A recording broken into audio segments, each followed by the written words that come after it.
कहानी कोई फैक्ट नहीं है, ये है फिलोसॉफिकल थ्रिलर।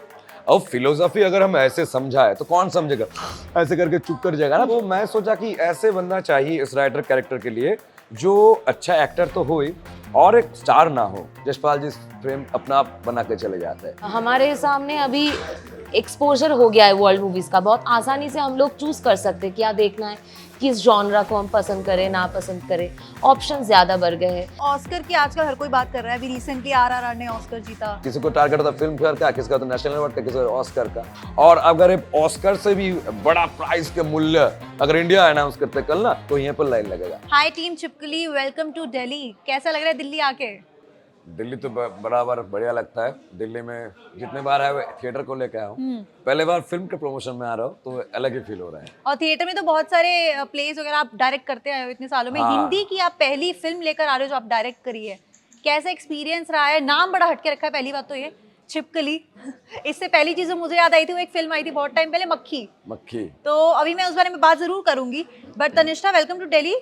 आप बताओ आपका कैसा एक्सपीरियंस रहा है दिल्ली आकर? बहुत मौसम अच्छा बहुत लग अच्छा रहा है है। आजकल। पहली हिंदी फिल्म है, हाँ। उसके प्रमोशन के लिए दिल्ली आई हूँ। इससे पहले थिएटर करने आई हूँ शोज जी। के लिए, पर ये एक अलग ही फीलिंग है। अभी बहुत अच्छा लग रहा है। अगर नाम के ऊपर बात कर लेते हैं थोड़ी सी पहले, फिर कहानी पे जाएंगे। हाँ, हाँ। छिपकली नाम क्यों रखा? ये छिपकली एक प्रतीक है। हाँ। क्योंकि ये जो मेरा थ्योरीज है, ये एक थ्योरी पे बना है ये फिल्म। मैं थोड़ा अगर इसको व्याख्या करूँ तो ये पंचभूत जो होता है, मतलब एलिमेंट्स होता है, वायु अग्नि जल मिट्टी, ये पंचभूत यानी फिजिक्स यानी भौत, तो जैसे कनेक्ट करता है बायोलॉजी में। और किसके जरिए करता है? इंद्रिय के द्वारा, पंच इंद्रिय। ये पंच इंद्रिय पंचभूत जब आके कॉम्बिनेशन बनता है, तब हम लोग को ना ये पूरा घटना, समय, पल, ये मोमेंटम सबके बारे में पता चलता है। अगर एक की भी कमी हो तो वो घटना से आगे पीछे हो जाता है। तो इस बात को जब मैंने मिलाया तो मुझे एक ऐसा मतलब उपकरण यानी और फिर प्राणी या वस्तु कुछ भी चाहिए था जो भौत और बायोलॉजिकल जो जर्नी को सूचित करता है। तो मुझे छिपकली ऐसा एक चीज़ लगा, ऐसा एक प्राणी लगा जो साउंड्स के साथ रिलेटेड है, क्योंकि वो दीवारों पर चढ़े हुए रहते हैं और दीवारों का भी कान होता है। क्यों ऐसा कहते हैं? क्योंकि दीवार, शब्द जो होता है दीवारों को आर पार जाता है ना, लेकिन लाइट्स नहीं जाती है। और देखिए लाइट्स का गति ज़्यादा है लेकिन शब्द धीमी है। ये सब जो आते जब एक साथ मिलता है तो मुझे लगता है जब भौत या फिजिक्स जैसे बायोलॉजी में जब इंटरेक्शन करता है, तब हम लोग तो बड़ा प्राणी है, मतलब साइज शेप में हम लोग का अनुभूति थोड़ा इसलिए ढीला होता है क्योंकि जब तक ना बड़ा कुछ हो तब तक हमको सेंसिबल नहीं आते। लेकिन छोटे जैसे चींटी, आपने मक्खी में बारे में बोला, अगर मैं उसको ऐसे मारूँ तो वो उसके लिए जड़ है, मतलब प्रलय है ना वो। तो छिपकली एक ऐसे जरिया है जो साउंड्स और दीवार, हम लोग के घर, हम लोग के गृहस्थाली उसमें छुपे हुए हैं। तो वहाँ की जो फिजिक्स है और हम लोग बायोलॉजी में जो फिजिक्स मतलब वो काम करता है, मुझे लगता है कि वो साक्षी होता है सीसीटीवी की तरह, चुपके से कि घर में कौन है कि नहीं है, क्या घट रहा है। जब आप नहीं होते हो घर में तब क्या घट रहा है वो देख रहा है सीसीटीवी की तरह। अच्छा, अब नाम है पूरा छिपकली द थर्ड पर्सन, तो क्या इस फिल्म के थ्रू आप लोगों को आगाह करना चाहते हो कि बहुत संभल के बोलो या बहुत संभल के चीजें करो, बिकॉज कोई ना कोई है कोई जो ना आपको कोई हर देख वक्त रहा है देख आपको। रहा है। एकदम एकदम एकदम सीसीटीवी की तरह देख रहा है। ऐसा है। ऐसा ऐसा। ओके, ट्रेलर बड़ा इंटरेस्टिंग है। तनिष्ठा, आप इस प्रोजेक्ट में कैसे आए? How did this all happen for you? देखिए, मैं बहुत पहले से जुड़ी हुई हूँ इस फिल्म के साथ। जब से इस फिल्म को कंसीव किया गया है तब से जुड़ी हुई हूँ, और वही मेरा मतलब प्राइमरी रीज़न है इस फिल्म से जुड़े रहना, क्योंकि इसका जो कॉन्सेप्ट है, जो ये बोलना चाह रही है, दर्शकों को तक पहुंचना चाह रही है, वो बहुत ही यूनिक है और बहुत ही इम्पॉर्टेंट है समझना। क्योंकि देखिए, हमारे सामने अभी एक्सपोजर हो गया है वर्ल्ड मूवीज़ का, बहुत आसानी से हम लोग चूज़ कर सकते हैं क्या देखना है, किस जॉनरा को हम पसंद करें ना पसंद करें, ऑप्शन ज़्यादा बढ़ गए हैं। लेकिन क्या है, कहीं पे कंटेंट की कमी है। हम लोग ज़्यादातर आउटवर्ड लुक में ज़्यादा ध्यान दे रहे हैं। वो जो इनवर्ड जो थिंकिंग होता है, जिसको हम इंट्रोस्पेक्शन बोलते हैं ना, खुद के अंदर झांक के देखना कि अंदर क्या है, वो कहीं पे मिसिंग है। तो छिपकली में मुझे वो लगा, एक अंदर से रियलाइजेशन आया ऐसा नहीं है कि छिपकली है दीवारों पे वो सिर्फ देख रही है, ये तो है, ये बहुत बड़ी फिलोसॉफी है। छिपकली के अलावा और भी ऐसे प्राणी है, कुछ भी हो सकता है, मतलब कीड़े मकोड़े कहीं की भी ले लो, मतलब उनका भी एक जीवन चक्र है, वो भी अपनी जीवन चक्र चलाते हैं और उनके ये जीवन चक्र हमारे जीवन को इफेक्ट करते हैं। इफेक्ट करता है। क्या है ना, हम लोग अपने क्राफ्ट की तरफ ज़्यादा ध्यान देते हैं। मैं तो मतलब ये तो है ठीक है, कुछ बहुत मेंटेन करना पड़ता है एक्टर लोगों का, लेकिन क्राफ्ट में अगर आप ध्यान ना दो तो इतने से तो ज़्यादा दिन नहीं चलेगा ना। मैं क्या पहन रही हूँ, कैसे बोल रही हूँ, कैसे चल रही हूँ, ये तो ठीक है, एक तरीके से ठीक है, लेकिन वो क्राफ्ट में बहुत स्ट्रॉन्ग लगा मुझे। तो बस ऐसे ही मैं जुड़ गई इसके साथ और बहुत अच्छा लगा काम करके। कौशिक आप बताओ, इज इट ऑल फिक्शनल या फिर ये किसी रियल इंसिडेंट से इंस्पायर्ड है जो आपने इसके अंदर सब डाला है? ये देखो मैं लिखता हूँ, है ना, तो जब कुछ रियल होता है जो रिस्पॉन्स करता है अंदर और मैं थॉट को प्रोवोक करता है, तब तो रियल, मतलब तभी तो हम लिखते हैं। तो ये रियल से ही है, मतलब ये मैं जो बोला कि पंचभूत से लिया गया मेरा ज्ञान है, मेरे मस्तिष्क उसको पकड़ता है। और लॉकडाउन में ना बहुत ऐसे पल मिला कि अपने काम और अपने भागना, इससे दूर होकर थोड़ा ठहरना और देखना। बहुत दिन बाद फ़ोन नहीं आया सामने, बहुत दिन बाद वातावरण को देखा, आसपास देखा, तब जाके पता चला रे लाइट्स की गति अलग है, साउंड्स की गति अलग है, इसकी शक्ति अलग है, इसका शक्ति अलग है। और हम ऐसे, मतलब इंद्रियों भी मतलब अब जो जो हम लोग जो अंग होता है, हाँ, वो भी कमज़ोर है कि खुला है कि बंद, उसके ऊपर टाइमिंग आता है, ये सेंस आता है। तब जाके ना धीरे धीरे ये फिलोसफी बन रहा था। कहानी कोई फैक्ट नहीं है, ये है फिलोसॉफिकल थ्रिलर। अब फिलोसफी अगर हम ऐसे समझाए तो कौन समझेगा, ऐसे करके चुप कर जाएगा ना, तो उसके अंदर एक कहानी देना पड़ता है। तो कहानी थ्रिलर में सबको इंटरेस्ट रहता है। जब मैं लॉकडाउन में जब हताश था, तो फ्रस्ट्रेट था, बैठा हुआ था, तो मुझे लगा कि जिनके काम नहीं बिकते, जो अभी काम करते रहते अचानक बैठ गए हो, चलते ना, तो हम लोग ही जैसे होंगे। तो वो राइटर और मैं कहीं जुड़ गया। ये फिजिक्स, ये फिलोसफी को मैंने इसका मजा बढ़ाने के लिए ऐड कर दिया और बन गए धीरे धीरे यहाँ पर आ गए हम। ओके। अच्छा, इस कहानी का, और क्या भी कहूँ, अभी क्योंकि ट्रेलर ही रिलीज हुआ है, तो इस ट्रेलर का कहीं ना कहीं बहुत बड़ा हाईलाइट पॉइंट है यशपाल शर्मा जी। एक ऐसे एक्टर जो गंगा जल में जिन्होंने काफी अच्छा कैरेक्टर प्ले किया था, लगान में थे, उनको किस तरह से ऑन बोर्ड लेकर आया। और उनके कैरेक्टर में ना कुछ ऐसा, पता नहीं क्यों ट्रेलर देख के ऐसा लग रहा है बहुत लेयर्स हैं। Yes. जिस तरह से वो लिख रहे हैं, वो चीजें होती जा रही है, तो थोड़ा सा उसके बारे में बताइए। देखिए, मैं क्योंकि एक्टिंग इंडस्ट्री के साथ जुड़ा हूँ, मैं एक बात तो मैंने देखा कि ज्यादातर क्रिमिनल्स ना हीरो सजते हैं। हाँ। और ज्यादातर सचमुच के क्रिमिनल्स हीरो बन जाते हैं, और जो अच्छे लोग होते हैं ना, उसको विलन वाला रोल मिल जाता है।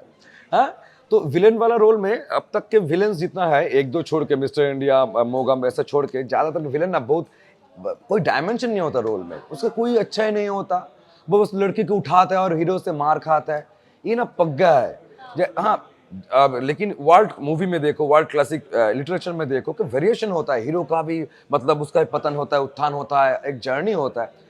तो मैं जब मुझे ऐसा एक्टर की खोज रहे थे जो नवरस अभ्यास करते हो, जो थिएटर की जानकारी रखते हो, क्योंकि ये फिल्म थिएटर और फिल्म का ना एक कोलाबोरेशन है। आप अगर ये जो लुक देखे ट्रेलर की, आप बताओ पूरे वर्ल्ड फिल्म में आपको वही लुक सिमिलरिटीज लगा, क्योंकि ये थिएटर और फिल्म का ना एक चक्कर है, नया है ये, जैसे फिलोसॉफिकल थ्रिलर, ये भी वर्ड नया है। आप सर्च मारो तो हाँ, और मतलब कोई, हाँ, साइकोलॉजिकल, क्योंकि मैं तो खुद काफी सारी वेब सीरीज वगैरह रिव्यूज करती रहती हूँ हर दूसरे दिन।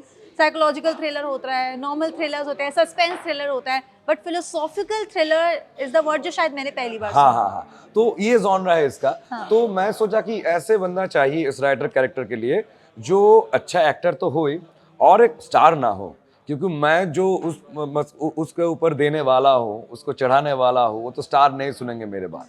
तो ऐसे एक्टर जो साधना करते हुए एक्टिंग को लेकर, मैंने जिसको ऐसे देखा उनको, कि मैंने सिर्फ विलेन वाले रोल नहीं देखे उनके। जब अब तक 56 में वो नाना जी के विपरीत आते हैं और नाना जी के ऑथर वेकिंग रोल होता है, उनका नहीं होता है, फिर भी वो सीन जब बनता है ना, वो जिस फ्रेम में आता है, यशपाल जी फ्रेम अपना आप बना के चले जाते हैं। या फिर गैंग्स ऑफ वासेपुर में एक ही दो सीन में वो गाना गाते डबल वॉइस, तो मतलब ये बंदा जो है, ये एक्टर जो है, ये बहुत सारे रस प्रैक्टिस करता है, नवरस। और चलो देखते हैं, एक बार पूछ के मैंने घर गया, स्क्रिप्ट लेके उन्होंने स्क्रिप्ट सुना और एक बार में बोल दिया ये मैं करूँगा, ये मैं करूँगा। मतलब और मुझे ये भी जानकारी है, पता है, क्योंकि मैं भी एक्टर हूँ, कीड़ा कहाँ मतलब वो भागता है। हम लोग पैसे के लिए बहुत सारे रोल कर लेते हैं, मैं भी करता हूँ बंगाल में। अच्छा नहीं लगता सब रोल, क्योंकि कोई इंडिपेंडेंट फिल्म मेकर जब आता है और कहानी सुनाता, मैं ये ना मैं करूँगा पैसे के लिए नहीं, खुद के लिए करूँगा। तो मुझे भी ऐसा लगा, बॉलीवुड में भी ऐसा एक्टर है जिसको मतलब भूख है रोल की और साधना की, तो मैं चला गया और मेरा कलम काम कर गया। अच्छा तनिष्ठा, क्योंकि आपने तो बहुत क्लोजली इसमें काम किया यशपाल शर्मा जी के साथ, एंड आपने खुद बोला कि आप इस प्रोजेक्ट से बहुत पहले से जुड़े हुए हो। देखिए, पहली बात तो ये है कि क्योंकि मैं बहुत पहले से जुड़ी हुई हूँ, तो ये बताना चाहूँगी कि ऐसा कोई एक्टर का इमेज नहीं था दिमाग में जब स्क्रिप्ट के ऊपर काम चल रहा था। फिर स्क्रिप्ट कंप्लीट हुआ, और ये भी बता दूँ कि ये एक बंगाली स्क्रिप्ट था। कौशिक का ही एक स्टोरी और विनोद घोषाल की स्टोरी को मिला के इसने जो स्क्रिप्ट बनाई थी, स्क्रीन प्ले, वो बंगाली था। उसके बाद इसको हिंदी में हम लोगों ने ट्रांसलेट किया। तो तब कोई इमेज नहीं था कि ये एक्टर है, वो एक्टर अगर हो जाए तो अच्छा है। फिर इसने जैसे सोचा डायरेक्टर के तौर पे कि ऐसा एक्टर होना चाहिए जो अभी वो बोले कि जो कि साधना में हो, और जो कि जिसमें वो जुनून हो कि वो चैलेंज ले सके, और थिएटर वाला वो क्राफ्ट भी हो, और फिल्म में जो टेक्निक्स और ये ध्यान में रखना पड़ता है वो भी हो। तो उस हिसाब से यशपाल शर्मा का ही नाम दिमाग में पहली बार आया। और हम लोगों का एक सीनियर है जो कि यशपाल शर्मा के बैचमेट है, संदीप भट्टाचार्य, उनसे ही संदीप दा ने ही हमको मतलब कांटेक्ट दिया। तो वैसे और कोई ऑल्टरनेटिव आया ही नहीं, क्योंकि सर ने ऐसे मतलब ग्रास्प कर लिया था कैरेक्टर को। तो कब आता है दिमाग में जब कोई खामियां रह जाती है, कोई लूप होल्स रह जाती है, तो वो था ही नहीं, इसलिए कोई ऑल्टरनेट आया ही नहीं दिमाग में। अच्छा, ऑस्कर की आजकल हर कोई बात कर रहा है। अभी रिसेंटली आरआरआर ने ऑस्कर जीता, उसके गाने ने जीता, और हमारी डॉक्यूमेंट्री जीती गई, और शॉर्ट फिल्म हमारी नॉमिनेट हुई थी। What do you have to say about that? क्या लग रहा है कि कहीं ना कहीं इंडियन सिनेमा को रिकग्निशन मिलना शुरू हो गया in terms of getting that face like globally also in terms of their content specially? हाँ, देखिए, जो क्रिएटर होते हैं, चाहे किसी भी मतलब विभाग में, चाहे कोई लिखता है, सिनेमा बनाता है, किसी भी, जो क्रिएटर होते हैं, जो आर्टिस्ट होते हैं, दो तरीका होता है। एक होता है साधना करता है जो अपने घर में, उसको रिकॉग्निशन के उतने मतलब जल्दी नहीं रहता है और जरूरत भी नहीं था, ऐसा बहुत सारे हैं। और कुछ कैसा वेल ऑर्गेनाइज्ड, कि जो प्रथा है, जो सिस्टम है, उसको फॉलो करो और उसको लाओ। जैसे रविंद्रनाथ टैगोर की मैं बात करता हूँ, तो बंगाली राइटर है। अब अगर वो बंगालीज में ही लिखते थे तो कभी भी वो जो लोग नॉवेल देते हैं तो उसको मतलब क्या समझ में आएगा। तो उसको ना चैनल में जाना पड़ा कि इंग्लिश में ट्रांसलेट करो, तब वो इंग्लिश क्या होगा, शर्त हो गया। और उसको भी चाहिए था वो डेजिग्नेशन, क्योंकि वो बढ़िया लिखते हैं, वो लाए। सत्यजीत रे भी ऐसे, जो जिसको जो जैसे राजमौली को चाहिए होता है, वो क्या क्या अमेरिका में गया, उसका जो कैटेगरीज है कि एकदम पॉपुलर फिल्म का 1 हफ्ते के हाउसफुल चाहिए, वाला सब कवर कर लिया। और वो बहुत आसान है आज की दुनिया में, इंटरनेट करो तो पूरा वर्ल्ड मूवी आसान है आपके। तो हर कोई ख्याल नहीं करते, किसी को टारगेट होता है फिल्म फेयर का, किसी का तो नेशनल अवार्ड का, किसी का ऑस्कर का।